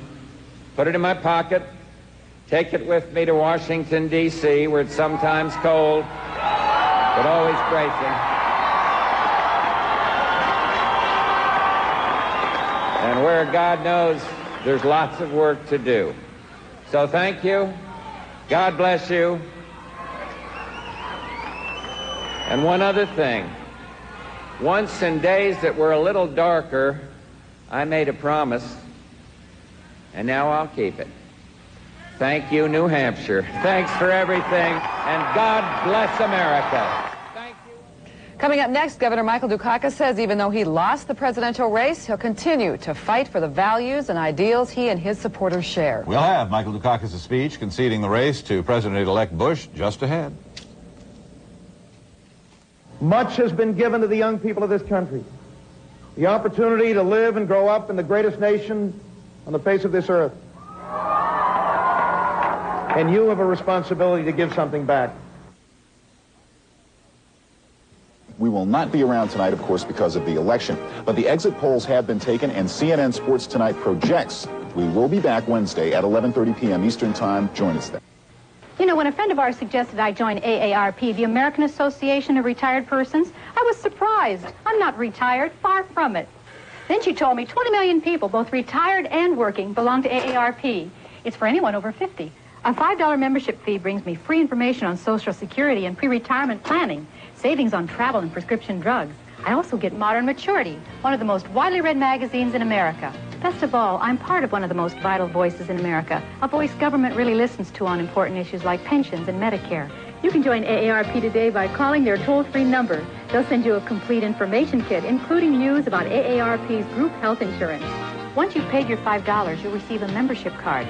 Use it to get discounts on hotel and car rentals. You'll also receive a monthly news bulletin. Don't wait. Call for your free information kit right now. You owe it to yourself to join the 20 million other AARP members who are getting the most out of life. Come join the people of AARP. Michael Dukakis was as cool as ever as he conceded defeat to the presidential race. It was the crowd of supporters that displayed passion in Boston as Dukakis spoke with his family at his side. Well, let's look back now at those moments when the Democratic candidate declared that his campaign was over. Thank you all very, very much. Kitty and I and our family can't even begin to express our gratitude to you and to hundreds of thousands of people like you across this country who have given so much to us and to the American people in the last 18 months.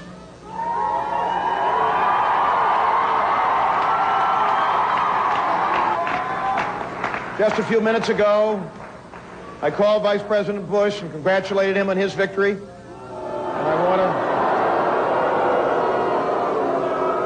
And I know I speak for all of you and for all the American people when I say that he will be our president and we'll work with him. This nation faces major challenges ahead and we must work together.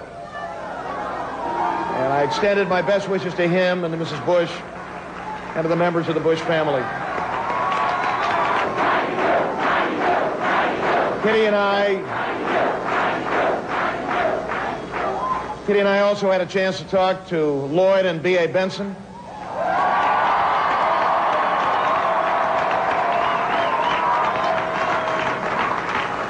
And I know we express your feelings when I say that he and she were superb running mates. They're wonderful friends.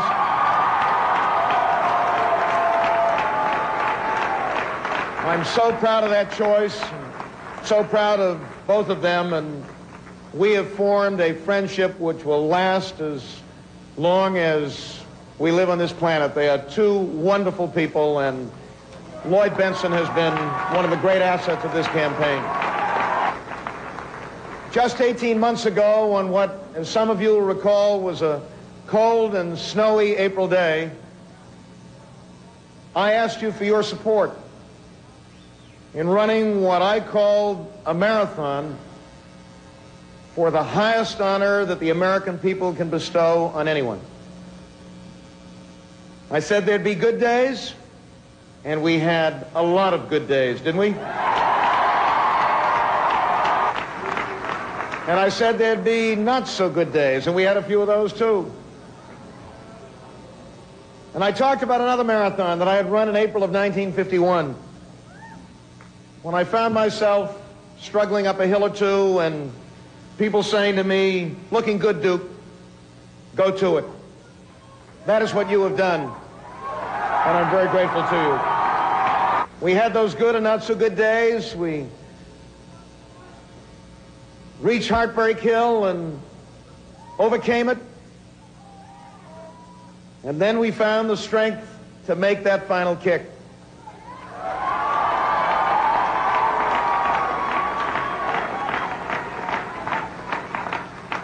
And tonight my heart is filled with gratitude to everyone who has made this extraordinary experience of ours possible. From my friends and neighbors here in Massachusetts to those 3,000 people who were waiting for us at 3 o'clock this morning in Des Moines, Iowa.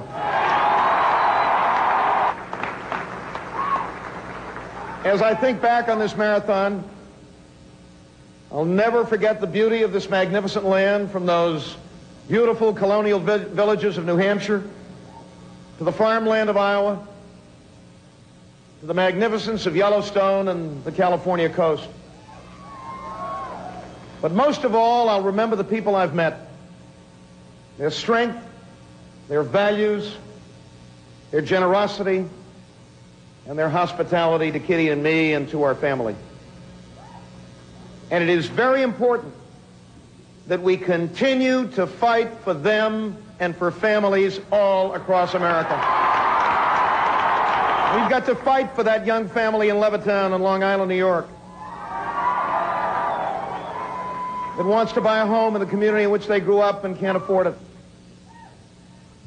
We've got to fight for that family in Sioux City, Iowa, that can't afford health insurance to pay the bills for its young son. We've got to fight for those high school students in Los Angeles who are saying no to drugs and yes to their future.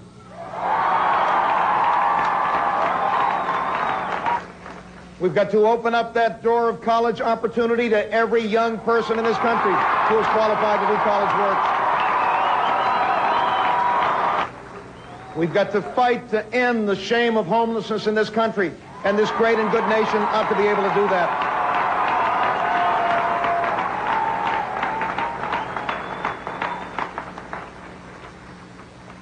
We've got to fight for those unemployed steel workers in McKeesport, Pennsylvania, and Youngstown, Ohio, who ought to be able to have a good job at a good wage to support themselves and their families. And we've got to fight for those families I met with in Glen Avon, California, whose children today are permanently crippled because they happen to live next door to one of the worst toxic waste dumps in the United States of America. This campaign has not been just about me and Lloyd Bentsen. It's been about these families and the challenges they face every day of their lives. And it's been about all of us and the values and the ideals that we share. That's what we've been fighting for, and that is what we must continue to work for every day and every week and every month of our lives.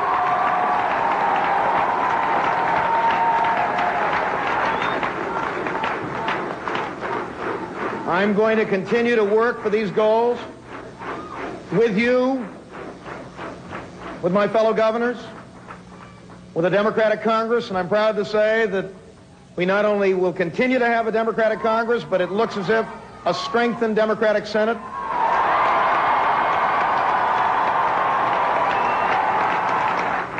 We'll be working with the new administration, and above all, I'll be working with the people of Massachusetts.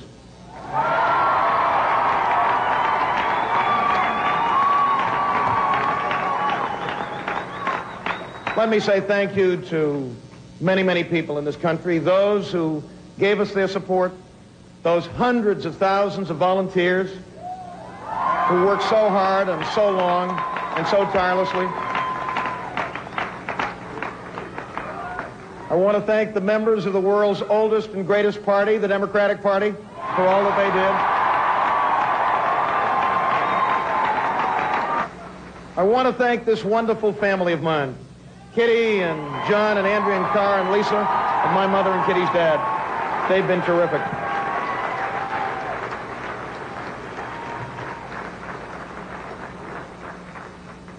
And let me simply conclude by saying this to all of you and to people like you all across the country, and especially to those of you who are young people. And there are many young people here.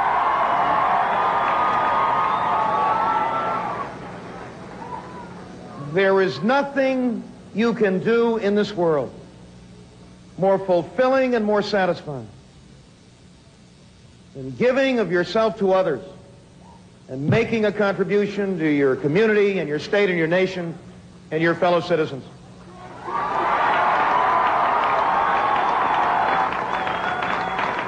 I hope many of you will go into politics and public service. It is a noble profession, a noble profession.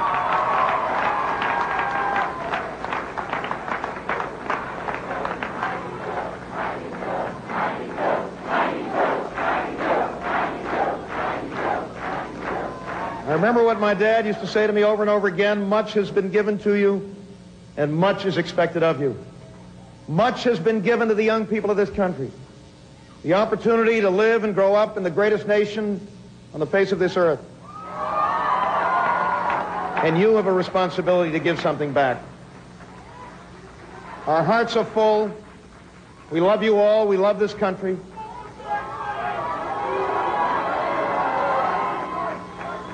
And we're going to continue to fight with you and with the American people so that every citizen of this country can be a full shareholder in the American dream. Thank you all very, very much.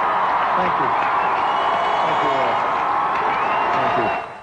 And when we return in a moment, they laughed, they cried, they sang familiar songs. And some of them made excuses. They were candidates on election night. In a moment, we'll see victors in celebration and losers in sorrow all across the country. For the people, the issues, and your phone calls, stay tuned for me, Sonia, live in L.A., coming to you at noon Eastern, 9 Pacific on CNN. Right now, you have the power to turn contaminated water into clean drinking water for a little girl in need. You have the power to irrigate barren fields so that food can be grown to feed a hungry boy. And you have the power to give a sick child who's never seen a doctor the medical care he needs to get well. You have that power by sponsoring a child through Save the Children. If you call this number now, we'll send you information about how you can help make a significant change in a needy child's life, and there's no obligation. If you decide to sponsor a child, you'll receive a child's photograph, personal history, and you'll be able to write to that child. It costs so little to do so much good. You'll read how Save the Children combines your money with other sponsors to make permanent changes for so many children. At Save the Children, we don't give handouts to children. We give hardworking people the power to improve their own lives, to dig wells, irrigate land, build schools and clinics so they can survive on their own. And best of all, as a sponsor, you experience these changes firsthand. Through progress reports, you'll read about the good your money is helping to do. Through photos, you'll see it all happening. Through letters, you can hear in the child's own words the difference you've helped make. Nutritious food on her plate, clean water in his cup, school books in her arms, the chance to grow up healthy and strong. So, please call now. You can help change a child's life and enrich your own. You have the power. Call now, 1-800-453-3800. It was a night of victory, a night of defeat. A night resounding with the triumph of winners, but dampened by the disappointment of losers. Before we leave you, we want to remind you that Larry King is coming up next, followed at 6 a.m. Eastern Time by a complete recap of Election Day and election activities. We leave you now with a look at the Rands and the also-rans as they proclaimed victory and admitted defeat. I just stopped by to say hello.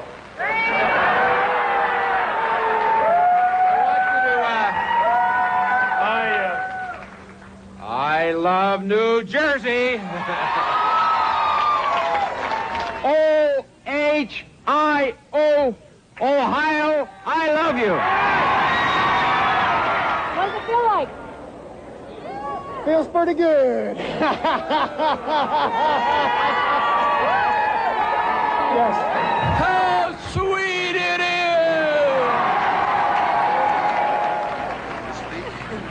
Say thank you. Hi. We played with the cards we were dealt. We played them as well as we could. I would have liked to have brought home a victory, but it was not in the cards.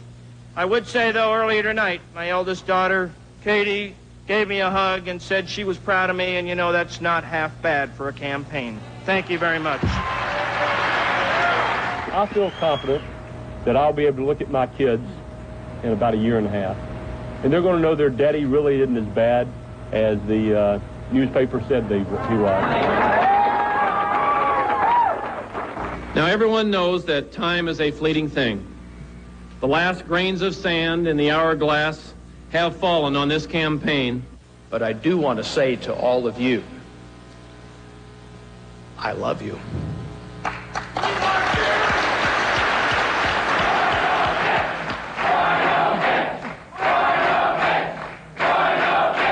Thank you.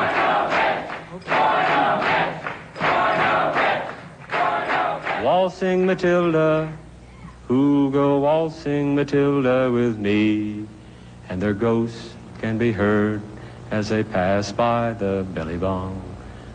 Go a-waltzing, Matilda, with me. We'll waltz tonight and work tomorrow. Thank you very much.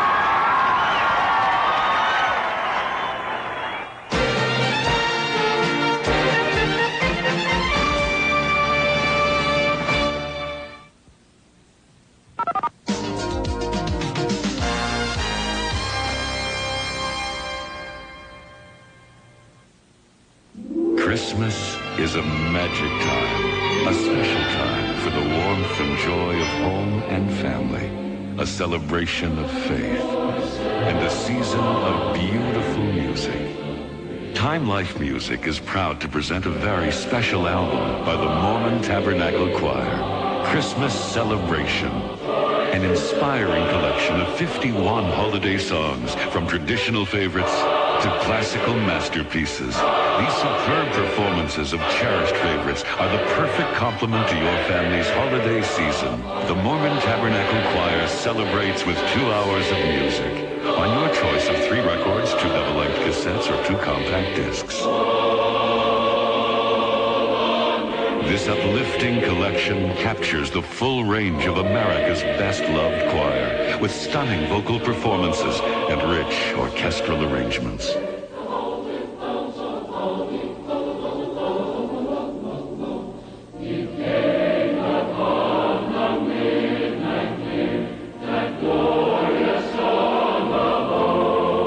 This collector's edition is yours for only $19.99 for 3 records or 2 double-length cassettes, or $26.99 for 2 compact discs. Your family will receive 2 hours of music to gladden the heart, music to make your home a welcome place for the holidays. Christmas Celebration with the Mormon Tabernacle Choir, the true spirit of Christmas from Time Life Music. Call 1-800-257-1257. Have your credit card ready and call 1-800-257-1257. Or send $19.99 for 3 records or 2 double-length cassettes, or $26.99 for 2 compact discs. Plus $3 shipping and handling to Mormon Tabernacle Christmas Celebration, P.O. Box 8250, Atlanta, Georgia. This is CNN, a network of Turner Broadcasting System.